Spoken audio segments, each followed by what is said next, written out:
Hello, boys and girls. It's me, Miss Sophia, back with another first grade ELA lesson for you. How are all you boys and girls doing today? Are you having a good day? That's wonderful. So Miss Sophia has some things to share with you today. Again, we're going to be reviewing nouns, and we're also going to be reading a short story today. So let's go ahead and get settled. Get comfortable, and let's get started with our ELA lesson of the day, boys and girls. So, as you already know, I am Miss Sophia, the first grade ELA teacher of the day. Today, you and I are going to be talking about our word of the day. We're going to review and learn about nouns. We're going to do some chain letters, and then we're going to talk about some letter sounds, including A, E, and then what A and E sound like when they're together. So boys and girls, starting with our word of the day, I have a word on the screen, and I want all of my friends to look at the screen and try to sound out my word of the day. Go ahead, try it on your own. Good job. Let's try it together. Oh, ooh. Remember, when you have two of the same letter next to each other, it makes a longer sound. So two L's makes the O sound. So let's try it again. Oh, fall. Good job. Now, boys and girls, looking at our word of the day, how many letters are in our word of the day? Good job, boys and girls. There are 4 letters. 1, 2, 3, 4. Now, boys and girls, let's look at our word of the day again. I want you to tell me how many vowels you see. Do my friends out there remember what a vowel is? You do? A vowel is A, E, I, O, U. Boys and girls, do you see any of those vowels in our word of the day? You do? Go ahead, point to it. You're right. Boys and girls, the letter A is a vowel. So we have 1 vowel in our word of the day. Now, boys and girls, how many consonants do we have in our word of the day? Remember, these are the letters that are not vowels. So if we have a 4-letter word and one of those words, or one of those letters is a vowel, how many consonants do we have? Let's try counting it. 1, not the A. 2, good job. 3, good job, boys and girls. There are 3 consonants in our word of the day. Now let's do our syllable clap. How many syllables do you think are in the word fall? I'm going to try it first. Then I want you to try it, and then we'll do it together. So here we go. Fall, fall, fall. You try. Good job. Boys and girls, I clapped 1 time and you clapped 1 time. So how many syllables are in our word fall? Remember, a clap stands for 1 syllable. So let's try it together and then we'll see how many syllables we have. Fall. Good job. There's 1 syllable in our word of the day. So now, boys and girls, we are going to use our word of the day in a sentence. Before I show you my sentence, I want you to think of your own. So take a few seconds. Think, think, think. Think of a sentence using the word fall, and then on the count of 3, you're going to tell me what your sentence is. So take a second. Think, think, think. All right, on the count of 3, shout out what your sentence is. 1, 2, 3. Good job, boys and girls. I heard a lot of really good sentences. Are you ready to see Miss Sophia's sentence? Let's see. My favorite season is fall. My favorite season is fall.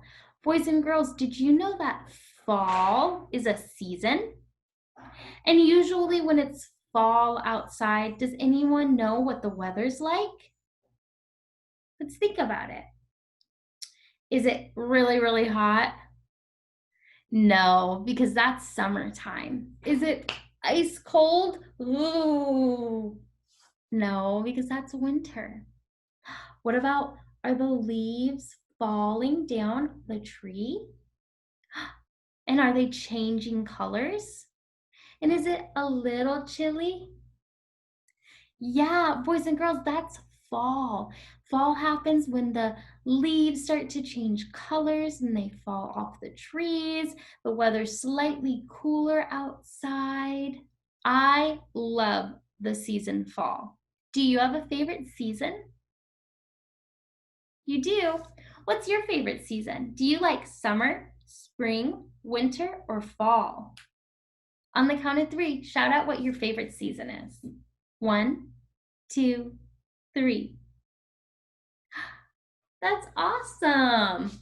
All right, boys and girls. So I know we had a lot of fun talking about our favorite season, but now we're going to move on to our next part of the lesson. So we're talking about nouns again. And boys and girls, if you watched Miss Sophia's lessons before, you know that we've talked about nouns a lot. So does anyone out there remember what is a noun? What is a noun, boys and girls? Go ahead, on the count of 3, tell me. 1, 2, 3. Good job. A noun is a person, a place, or a thing. So if I said the word mom, would that be a person, a place, or a thing? Good job, boys and girls. That's a person. Mom is a person. So let's see. We know that a noun is a person right here. It is a place like the park, and it is a thing like a cup of tea. So here I have 8 different sentences, boys and girls. And for this practice today, we're going to review these 4 together as a group. And then on this side, you're going to review the other 4 on your own. So I'm going to show you how we do it, and then you'll know how to do it on your own. So our first sentence is cold rain. Boys and girls, what is the noun in our sentence? Cold rain. Raise your hand. Do you know what the answer is? Good job, boys and girls. The answer is rain, and rain is a thing. All right, our next one is long skirt. Long skirt. What is our noun, boys and girls? Good job. Skirt is our noun. And is a skirt a person, a place, or a thing? Good job, boys and girls. A skirt is a thing. It is an item. All right, our next one is small school. What is our noun, boys and girls? Good job. Our noun is school.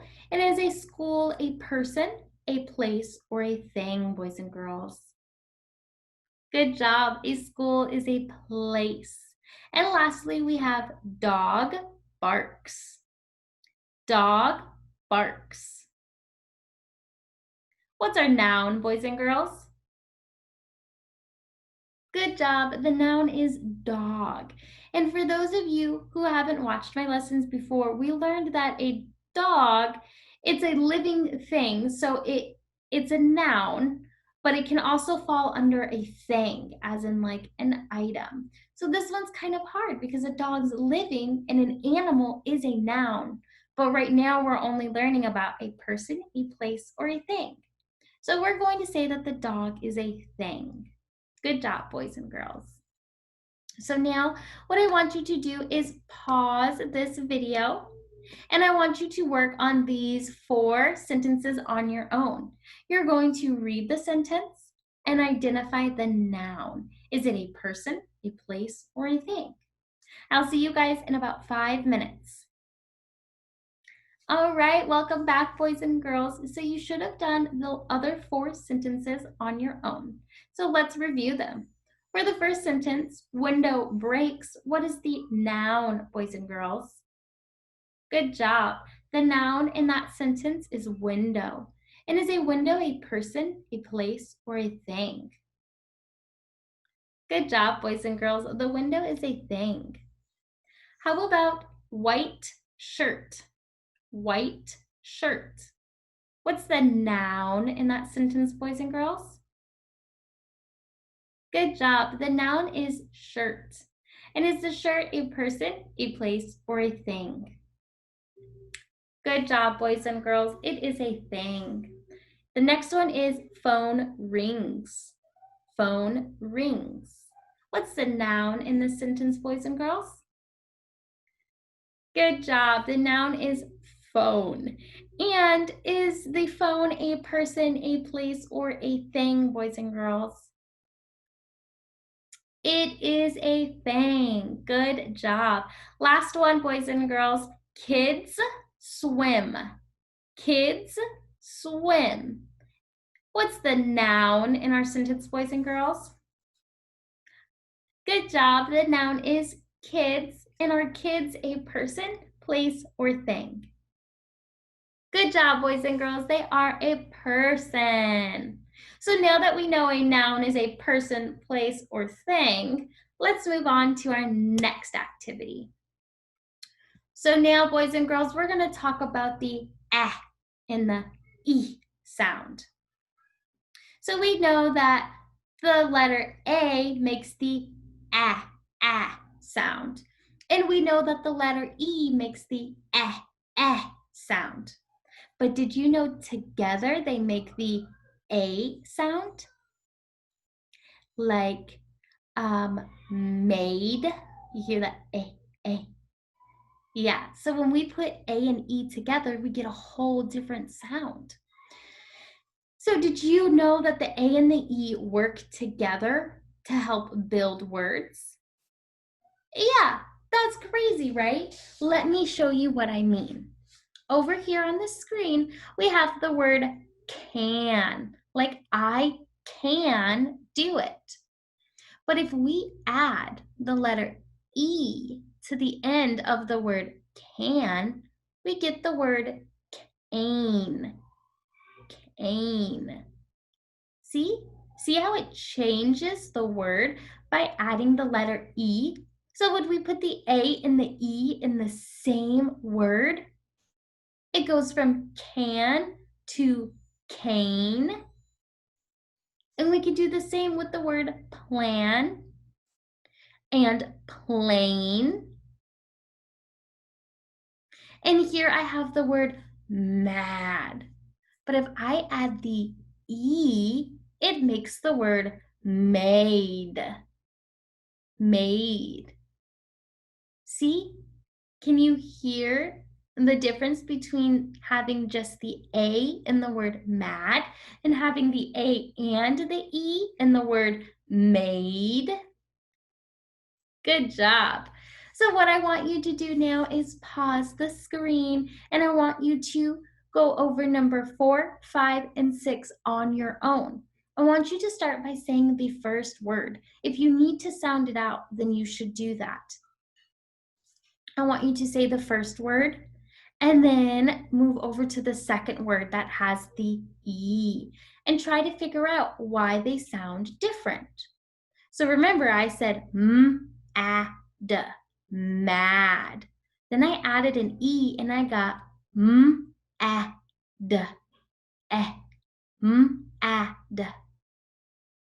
Mad, good, d, made. So you try that for the next 3. I'll see you in about 5 minutes. All right, welcome back, boys and girls. So you should have went over number 4, 5, and 6 on your own. We had the word rat. We added an E to make the word rate. rate. We have the word hat. You added an E to make the word hate. And then we have the word cap, and we added an E to make the word cape. Do you hear that in each word that we added the E in, that the letters then make the A sound? So instead of A or E, we have the A, like made or rate. I know, it's kind of tricky, but keep practicing. All right, lastly, boys and girls, today we're going to read our story. This story is called Wong from Hong Kong. And look closely because you're going to see some words that have the A and the E, and they make the A sound. Follow along with me. Jen yells, "Gran, there is a man here with a big crate. Crate." Gran says, "It must be Wong." "Who?" asked Jen. "The pet I got in Hong Kong," says Gran. "Wong from Hong Kong?" asked Jen. "Yep," says Gran. "But what is this Wong?" asked Josh. So boys and girls, it looks like Gran ordered something from Hong Kong. She said it was a pet, and it's in this big crate. Boys and girls, do you want to take a guess? What do you think could be in the crate? What kind of animal?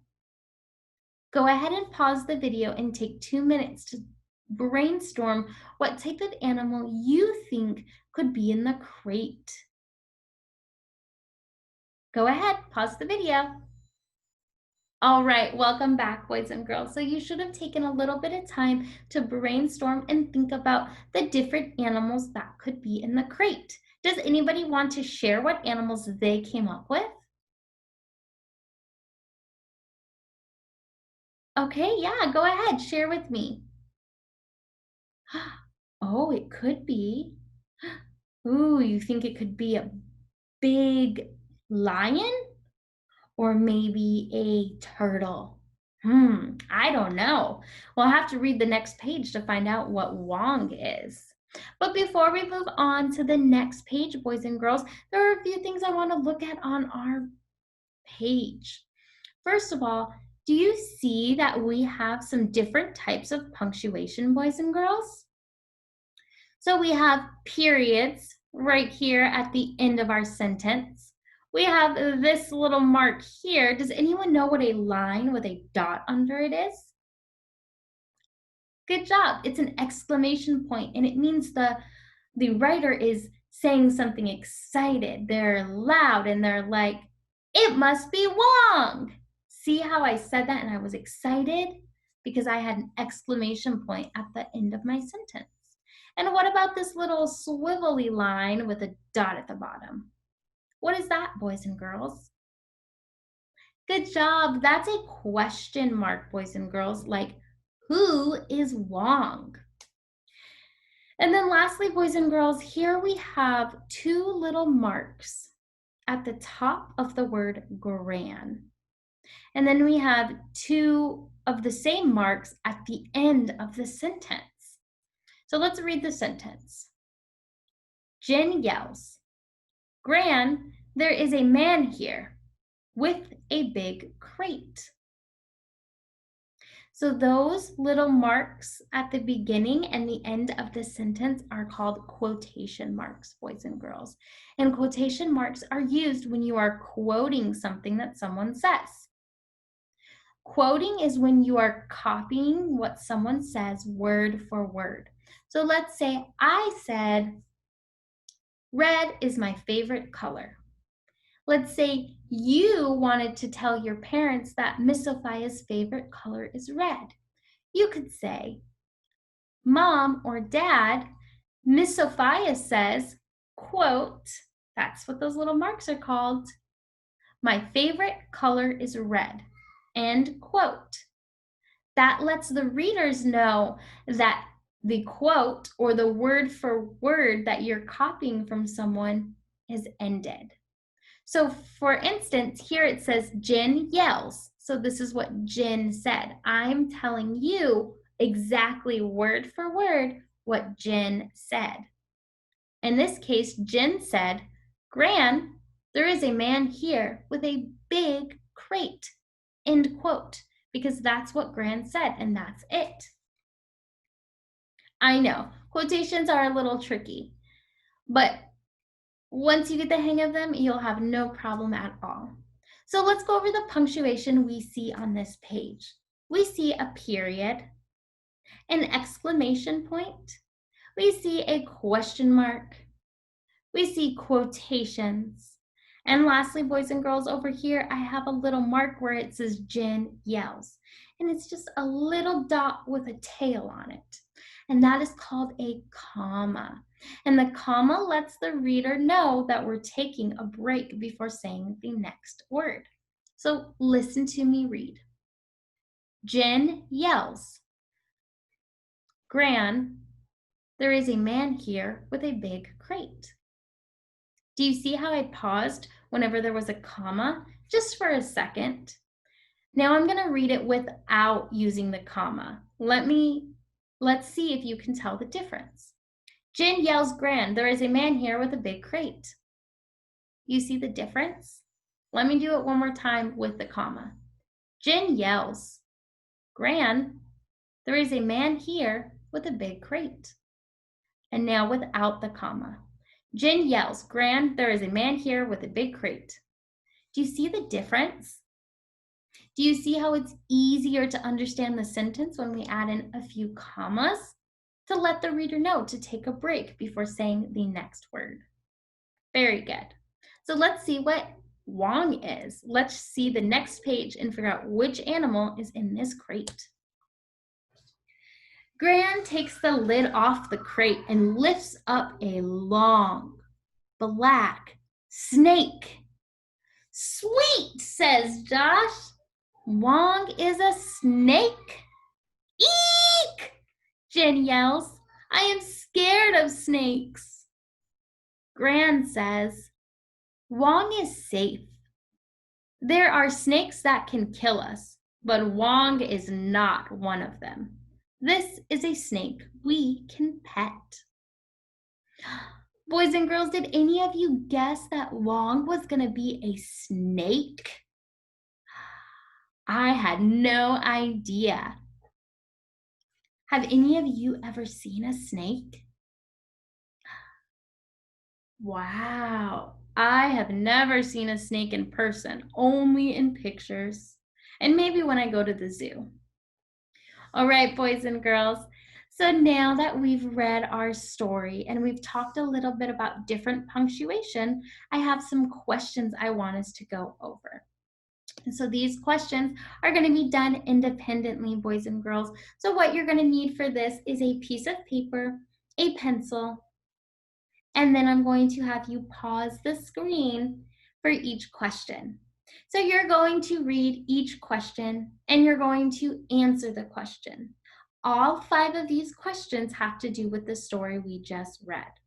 So I will read each question to you, and then we'll pause the screen and you may write your answers on a piece of paper. The first question, what kind of pet did Gran get from Hong Kong? Go ahead and pause the video and take a second to think about the question and write your answer down. Come back when you're through. All right. For our next question, boys and girls, how does Wong arrive from Hong Kong? So how does he get to Gran's house, boys and girls? Go ahead, pause the video, take a second to think about your answer, and write it down on your piece of paper. Come back when you're ready for the next question. What does Wong look like? All right, boys and girls, take a few minutes to think about the question. What does Wong look like? What color is he? Is he big or little? Is he long or short? And then write your answer down and come back when you're all done. All right, question number 4. What do Josh and Jin think of Wong? Was Josh and Jin, were they happy, sad, scared, excited? How were they feeling about the snake? Go ahead, pause the video, write your answer down, and come back for our final question.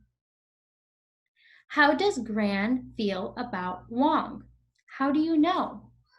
Boys and girls, was Gran excited? Was she sad? Was she happy?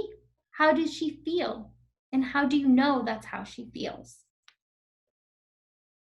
Go ahead, pause the video, and come back when you're done. All right, welcome back, boys and girls. So for our last part of today's lesson, we're just going to review the answers to each question. So for question number 1, what kind of pet did Gran get from Hong Kong? Boys and girls, what did you put? Yes, that's right. Gran got a snake. For question number 2, how does Wong arrive from Hong Kong? What did you boys and girls put? That's right. Wong came in a big crate on a truck. Good job. Question number 3, what does Wong look like? Boys and girls, do you remember what Wong looked like? Yeah, good job. Wong was long and black. That's right. Question number 4. What do Josh and Jin think of Wong? How did Josh feel about Wong? He was happy. He was excited. How did Jin feel about Wong? Boys and girls, do you remember when Jin said, "Eek"? Yeah. What do you think that means? Remember she said, "Eek, I'm scared of snakes." So how do you think she feels? That's right. Jin feels a little scared. And lastly, how does Gran feel about Wong, and how do you know? What did you put? That's right. That's very good. Yes. Gran feels happy. She's excited. And we know this because she says, she talks about waiting for him and wanting him and how he's a nice snake who doesn't kill. Remember? That's right, boys and girls. So boys and girls, that is all I have for us today with our lesson. Before we get going, I just want to make sure we talked about everything we said we would. So we did our word of the day, which was fall. We even talked about the seasons a little bit. We did some noun review. We talked about a person, a place, or a thing. And then boys and girls, we talked about the letter sound A and E and how together they make the A sound instead of A or eh. And then lastly, boys and girls, we read our story about Wong from Hong Kong and we answered some questions.